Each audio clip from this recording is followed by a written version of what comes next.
Assalamualaikum warahmatullahi wabarakatuh.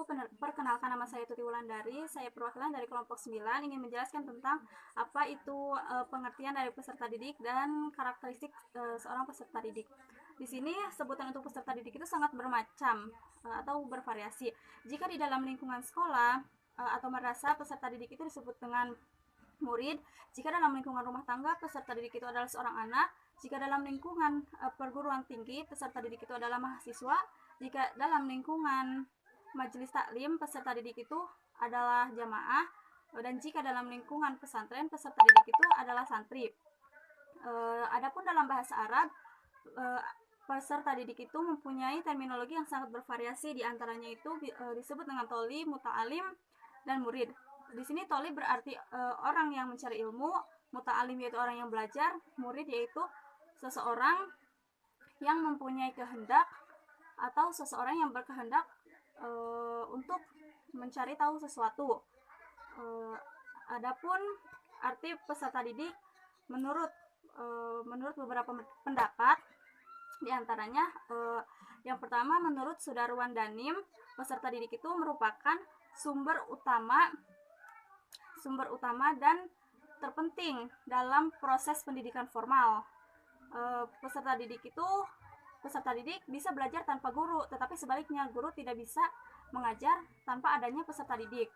Terus menurut yang kedua, menurut Abu Ahmadi, peserta didik adalah orang yang belum dewasa yang memerlukan usaha, bantuan, bimbingan orang lain untuk menjadi dewasa guna dapat melaksanakan tugasnya sebagai makhluk Tuhan, sebagai umat manusia, sebagai warga negara, sebagai anggota masyarakat, dan sebagai suatu pribadi atau individu.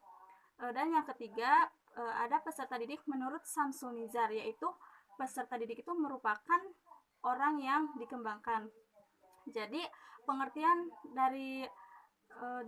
kesimpulan dari beberapa pengertian yang sudah disebutkan, peserta didik itu adalah anggota masyarakat yang berusaha mengembangkan potensi diri melalui proses pembelajaran yang tersedia pada jalur, jenjang, dan jenis pendidikan tertentu. Materi selanjutnya di sini ada karakteristik seorang peserta didik. Karakteristik seorang peserta didik ini ada berbagai macam. Yang pertama, harus memiliki potensi yang lentur. Anak yang lentur itu dapat berkembang. Arah perkembangannya itu dipengaruhi oleh situasi lingkungannya. Jadi dalam hal ini, orang tua harus melaksanakan proses pendidikan terhadap anak-anaknya dengan sebaik-baiknya agar perkembangannya itu sesuai dengan tuntunan Islam. Kemudian ada seorang peserta didik itu memiliki kemuliaan. Anak atau peserta didik yang masih kecil belum tahu apa-apa sebelum orang tua atau gurunya itu mengajarkan sesuatu. Jasa orang tua dan guru itu sangat besar untuk kehidupan anak-anak. Nabi Muhammad SAW memerintahkan agar orang tua memuliakan anaknya. Memuliakan peserta didik itu berarti pendidik harus menghargainya sebagai seorang manusia atau makhluk Allah Subhanahu wa Ta'ala yang mulia dan bermartabat. Kemudian yang ketiga, ada memiliki kesamaan derajat. Konsekuensi logis dari kesamaan derajat peserta didik adalah perlakuan yang sama dari pendidik. Pendidik itu tidak boleh memperlakukan peserta didiknya secara diskriminatif, baik dalam memberikan perhatian, mengajar, membimbing, maupun memberikan nilai. Kemudian karakteristik seorang peserta didik itu terdiri atas jasmani dan rohani. Dalam pelaksanaan pendidikan, pendidik sangat perlu menyadari bahwa peserta didik itu membutuhkan materi dan non-materi. Kebutuhan materi peserta didik dapat dipenuhi dengan memberi makan, minum, pakaian, dan tempat tinggal. Sementara itu, kebutuhan non-materi peserta didik dapat dipenuhi dengan santapan rohani, seperti pendidikan agama, berzikir, sholat, dan berdoa kepada Allah. Kemudian yang kelima, karakteristik peserta didik itu memiliki perbedaan warna kulit. Perbedaan itu perlu dipahami oleh pendidik dengan baik agar ia dapat melaksanakan tugasnya dengan benar dan dapat mencapai tujuan pendidikan yang diidam-idamkan. Selanjutnya, yang keenam itu karakteristik peserta didik itu memiliki tingkat kecerdasan yang berbeda. Memahami perbedaan tingkat kecerdasan peserta didik itu merupakan hal yang mutlak bagi seorang pendidik. Dengan memahami perbedaan itu, Pendidik tertantang untuk memilih materi menggunakan metode dan media pembelajaran yang memungkinkan semua peserta didik itu dapat mencerna materi pelajaran dengan baik. Kemudian yang terakhir, yang nomor 7, karakteristik peserta didik itu ada memiliki perbedaan emosional, yang mana perbedaan emosional ini perlu dipahami oleh pendidik agar ia tidak gegabah dalam merespon aksi peserta didiknya. Pendidik tidak boleh mengatasi gejolak emosi peserta didik dengan luapan emosi pula. Ia harus dapat memperlihatkan kesabaran, ketulusan, dan kasih sayang tanpa menyimpan rasa dendam. Di sini saya akan membacakan hadis utama yang menjelaskan tentang peserta didik. Di sini hadisnya berbunyi, Bismillahirrahmanirrahim, an Abi Hurairah radhiyallahu anhu qala qala Nabi sallallahu alaihi wasallam, kullu mauludin yuladu 'alal fitrati fa abawahu yuhawidanihi aw yunasiranihi aw yumajjisanihi kama salil bahimati tuntajul bahimah hal taro fiha jada'a. Rawahul Bukhari wa Muslim wa Abu Dawud wa Tirmidzi wa Nasa'i wa Maliki wa ghairuh. Yang artinya Abu Hurairah radhiyallahu anhu meriwayatkan bahwa Nabi Shallallahu alaihi wasallam bersabda, setiap anak dilahirkan menurut fitrah atau potensi beragama Islam. Selanjutnya, kedua orang tuanya lah yang membelokkannya menjadi Yahudi, Nasrani, atau Majusi, bagaikan binatang melahirkan binatang. Apakah kamu melihat kekurangan padanya? Hadis riwayat Imam Bukhari dan Imam Muslim, Abu Dawud, Tirmidzi, Nasa'i, dan Malik. Dari hadis yang telah disebutkan tadi, ada dua hal yang dapat kita pahami, yaitu pertama, setiap manusia yang lahir itu memiliki potensi menjadi orang jahat dan potensi yang lainnya. Yang kedua, potensi tersebut itu dapat dipengaruhi oleh lingkungan, terutama orang tua, karena merekalah yang pertama yang sangat berperan dalam menjadikan anaknya menjadi Yahudi, Nasrani, dan Majusi. Konsep hadis tersebut sesuai dengan teori konvergensi pada perkembangannya dipengaruhi oleh keturunan dan lingkungan, yaitu setiap anak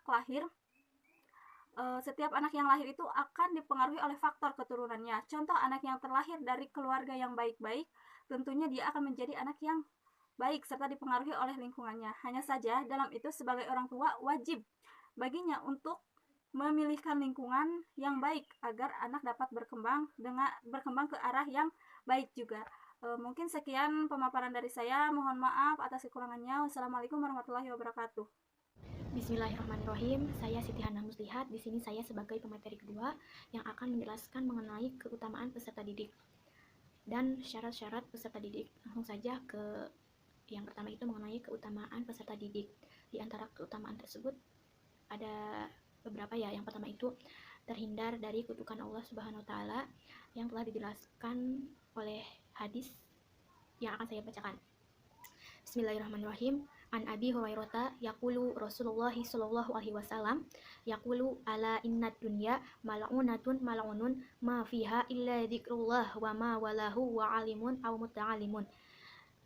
Yang artinya dari Abu Hurairah, ia berkata, saya mendengar Rasulullah Shallallahu alaihi wasallam bersabda, sesungguhnya dunia dan isinya terkutuk kecuali zikrullah dan hal-hal terkait dengannya, alim, guru, dan peserta didik. Hadis riwayat Tirmizi. Hadis tersebut menjelaskan bahwa salah satu yang terhindar dari kutukan Allah itu adalah muta'alim atau orang yang sedang belajar atau biasa disebut sebagai peserta didik. Hal ini karena peserta didik itu sedang mencari kebenaran, yaitu dengan menuntut ilmu. Sehingga ketika ia telah memiliki ilmu, maka derajatnya akan diangkat oleh Allah Subhanahu wa taala. Kemudian keutamaan yang kedua yaitu menempati posisi terbaik. Dijelaskan dalam hadis Bismillahirrahmanirrahim. An Abi Umamah qala Rasulullah sallallahu alaihi wasallam, alaikum bihadal ilmi. Al-alimu wal muta'allimu syarikani fil ajri wala khaira fi sairin nas. Yang artinya dari Abu Umamah, ia berkata, Rasulullah Shallallahu alaihi wasallam bersabda, hendaklah kamu ambil ilmu ini, orang alim, pendidik, dan muta'alim atau peserta didik berserikat dalam pahala dan tidak ada manusia yang lebih baik daripadanya. Hadis tersebut menjelaskan bahwa pendidik dan peserta didik merupakan manusia yang lebih baik.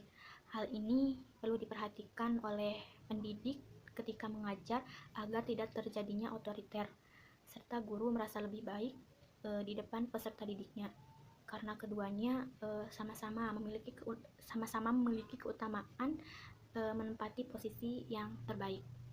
Kemudian di sini saya akan menjelaskan mengenai syarat-syarat peserta didik. Yang pertama itu peserta didik harus ikhlas. Sebagaimana dijelaskan dalam hadis, Bismillahirrahmanirrahim, an Mu'adz bin Jabali an Rasulillahi sallallahu alaihi wasallam qala man talaba ilma liyubahiya bihil ulama'a wa yumariya bihi syufaha'a fil majalisi lam yarah raihatal jannah. Yang artinya, dari Mu'adz bin Jabal, Rasulullah sallallahu alaihi wasallam bersabda, barang siapa yang menuntut ilmu karena ingin merasa bangga sebagai ulama dan menipu orang bodoh di majelis, tidak akan mencium aroma surga. Hadis riwayat At-Tabrani. Hadis tersebut menjelaskan bahwa peserta didik ketika menuntut ilmu itu tidak boleh karena ingin mendapat julukan sebagai ulama ataupun menipu orang-orang bodoh dan ingin mendapatkan popularitas dan menarik perhatian orang-orang banyak. Itu sangat tidak dibolehkan. Menuntut ilmu itu harus diniatkan karena lillahi ta'ala dan harus dilakukan murni karena ingin melaksanakan perintah dari Allah Subhanahu wa ta'ala. Kemudian syarat yang kedua itu harus menghormati guru dan menyayangi teman. Dijelaskan oleh hadis, Bismillahirrahmanirrahim, an Ubadah bin Samiti anna Rasulullah sallallahu alaihi wasallam qala laisa min ummati malam yujilla kabirana wa yarham shaghirana wa ya'rif li alimina haqqo. Yang artinya, Ubadah bin Samit meriwayatkan bahwa Rasulullah sallallahu alaihi wasallam bersabda, tidaklah termasuk umatku orang yang tidak memuliakan orang-orang tua, tidak menyayangi yang muda, dan tidak mengenal hak-hak orang alim atau guru. Hadis riwayat Ahmad. Dalam hadis tersebut terdapat peringatan keras bagi orang-orang yang tidak memiliki sikap-sikap tertentu, yaitu sikap tidak menyayangi orang yang lebih muda, tidak memuliakan orang yang lebih tua, dan tidak mengenal hak-hak orang alim, termasuk pendidik. Dengan sehubungan ini, seorang pendidik harus menyayangi teman dan adik kelas serta memuliakan kakak kelas dan pendidik, orang tua, guru, ustadz, dan para pengajar di berbagai lembaga pendidikan. Mungkin sekian dari kelompok kami, kurangnya mohon maaf. Wassalamualaikum warahmatullahi wabarakatuh.